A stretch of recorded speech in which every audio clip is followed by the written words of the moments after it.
let me bring you this story, because as the UK leaves the European Union this Friday night at 11, that'll pave the way for negotiations over a new trade deal or deals.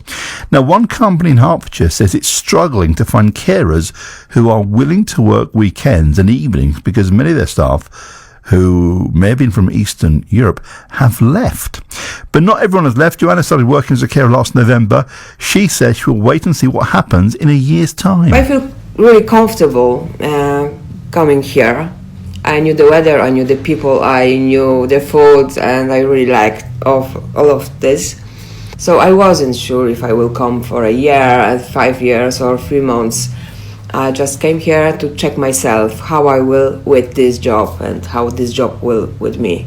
And the UK is leaving the EU this week. Was that any consideration? As I know, in this year nothing will change. So the rules will stay the same. Well, that was Joanna speaking to our reporter Kate Bradbrook.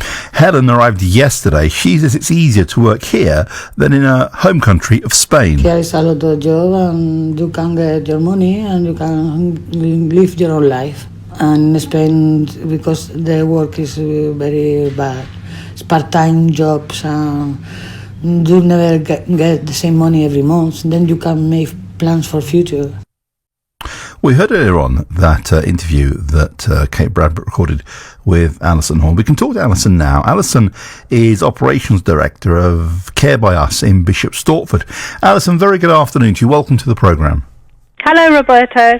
Good afternoon. Welcome. Listen, tell us a little bit about your company and what exactly it is you do. Right, well, we provide a care service into the community. Over a year, we look after about 4,400 people on our service. So we have some service users who have been with us a long time, and then we do short-term enablement pathways coming out of the hospitals, trying to discharge, get people home, enabled and settled back home and back to as much independence as possible. Okay. So we've got about 750 staff based in the community working with our clients. Just in Hertfordshire? Hertfordshire, west of Essex, and a little bit of southern Cambridgeshire as well. And so we can do from 15-minute calls up to 24-hour living care. And we also look after supported living, so people with learning difficulties as well. That's a lot of people to be looking to be in the community, yes, to be looking after as well. It is. And the UK's decision to leave the EU a couple of years ago, and we're sort of almost there. But how has that affected your industry? Well, the damage was really done for us after the Brexit vote. So from September 2016, we started to see a movement of our European workers starting to return home, and it was a gradual trickle. Well, it kicked off in September because we had quite a lot of workers in from Poland, and the pound declined 20% against the Polish zloty. And these people are economic migrants. They're here to work. They've sacrificed a lot to be here, leaving behind their families and friends. And so they took a view and decided it's time now to leave. The UK didn't seem like it was going to be a long-term future plan for them. So the damage is done, really, yeah. Is there any way around that? Because whether it's the care industry, the food production industry, or the hospitality industry, just three to think of, for example, those industries, your industry, relies heavily, or has relied heavily, on Eastern European workers, economic migrants who are here working for the money and doing a really good job to boot, you know what I mean? But if they're not here, surely the simple answer would be, as some politicians say, just recruit staff from this country. Yeah, Britain's at almost full employment. Certainly our industry, we struggle to attract talent. We're hoping that we can get some more government funding into health and social care. And in places like Hertfordshire, parts of Hertfordshire, we've got unemployment as low as 0.9%. So you're competing as a home county with London. People can travel into London.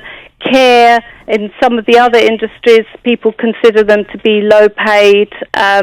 And they're very hard work. They're unsociable hours. People need care 365 days of the year, early mornings till late at night.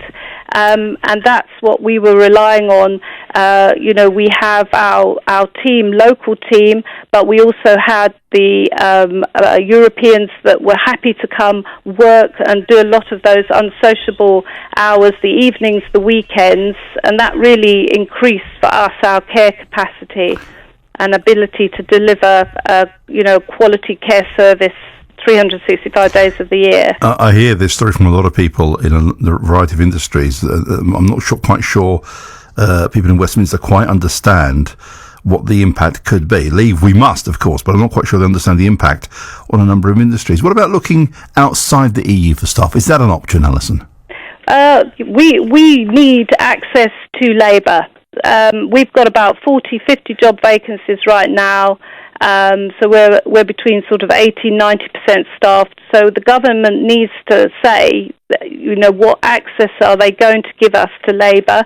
They've talked about a points system. We're not sure what that means and whether that is more aimed at professionals. We can teach the skills, but we do need people who have got compassion, empathy, caring, kindness, willingness to work, common sense coming into our industry. The government is very keen to point out it wants to bring in the best talent. We all, of course, scientists, rocket scientists, fantastic, although we've got our own, of course. But surely they're missing a trick here. We need people who are prepared to work, unfortunately hard, sometimes not for the best money, to provide a very necessary service in your industry for people who are perhaps the most vulnerable. Absolutely, as any country in the world requires the same. Every country has to have the people there that are coming in that are happy to come in and get their foot through the door and work hard and progress. And a lot of our European staff are extremely talented. They've got degrees. They're very well educated. They speak a number of languages. And now in Poland, I think, for example, only 12% of the Polish are thinking about coming abroad. But we are right at the bottom of the list. Germany, Netherlands, Norway are all ahead of us. We're one of the last choices now for people, certainly from Poland. Southern European is great, and we've got our lovely Spanish lady that joined us today, but let's hope they can cope with the English weather. Alison, pleasure talking to you. Wish you well with your business. Alison Horne, Operations Director of Care by Us in Bishop Stortford. BBC Three Counties Radio. Beds, Hearts and Bucks travel every 15 minutes.